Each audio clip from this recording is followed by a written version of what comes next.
کر کے دکھایا۔ تو ضرورت ہے کہ مسلمانوں کے درمیان فرقے ختم کیے جائیں اور اصل جو دین اسلام ہے اس کی طرف ان کی واپسی۔ الہ آباد کیندریہ وشو ودیالیہ کے کلپتی نے الہ آباد ضلع پرشاسن کو اپلیکیشن دیا ہے کہ اذان کی آواز سے ان کی نیند میں خلل ہوتا ہے۔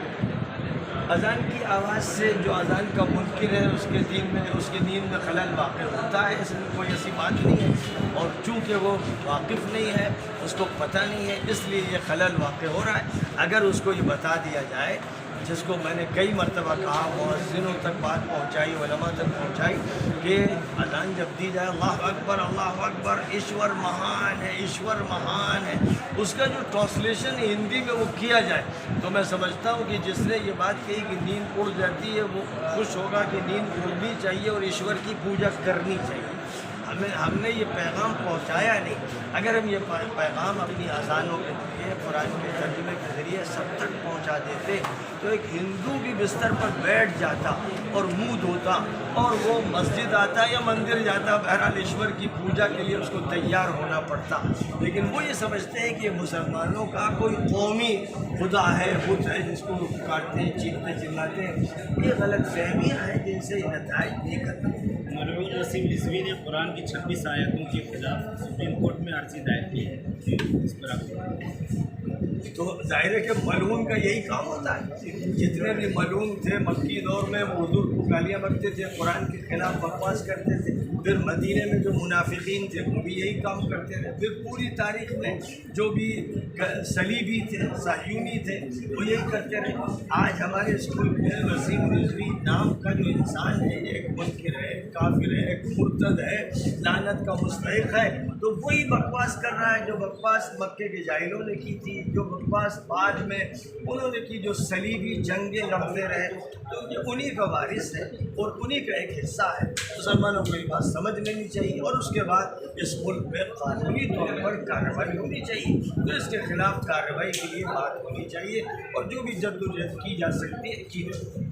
آپ کی اسپیچ میں موسٹ آف ایجوکیشن ٹاپک پہ جو اویئرنیس کی بات کی گئی ہے آپ کے ذریعے، تو آپ کی طرف سے کیا انیشیٹو کیا جا رہا ہے جو مسلم ایجوکیشن کی جو دوری ہے، جو یہاں پہ جو بچے ہیں، یہ لڑکے لڑکیاں ہیں، ان کی بیداری بہت دور ہے ایجوکیشن سے، ان پر آپ کیا کریں گے اور آپ کا انیشیٹو کیا ہے اس کے اوپر؟ دیکھیے، تعلیم کی بیداری کے سلسلے میں میری سینکڑوں تقریریں ہو چکی ہیں، پورے ملک میں ہوئی ہیں، بیرون ملک ہوئی ہیں۔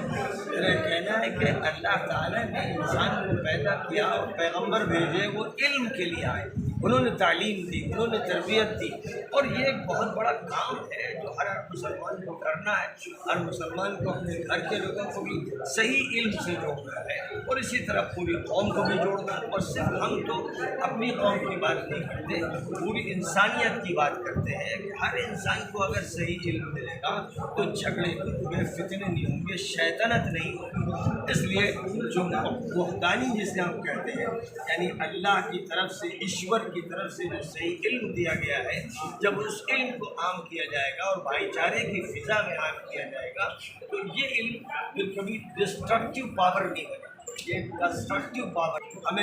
ہم چاہتے ہیں کہ صرف مسلمان ہی نہیں، ہندو بھی تعلیم حاصل کرے اور سب تعلیم حاصل کرے، کوئی بھی پچھڑا ہوا نہیں۔ ملک کے حالات، تعلیم اور سیاست کو لے کر نوجوانوں کو کوئی سندیش؟ ملک کے حالات اس بات کے متقاضی ہیں کہ اس وقت جو بھائی چارے اور اتحاد اور آپس کے اچھے تعلقات اور ایک دوسرے کی مدد اور کوآپریشن کا میسج دینا چاہیے، وہ بھرپور طریقے پر دیا جائے، کوئی گاؤں باقی نہ رہ جائے، کوئی شہر باقی نہ رہے جہاں ہم یہ فضا قائم نہ کر دیں اور ہم سب کو ایک دوسرے کے قریب لائیں۔ تو جب جھگڑے بند ہو جائیں گے تو سیاست کا بھی چراغ گل ہو جائے گا اور جو لوگ بھی کام کریں گے وہ انسانیت کے مفاد میں کام کریں گے۔ اس لیے یہ مہم چلنی چاہیے اور ہر جگہ سے اس کی تائید ہونی چاہیے۔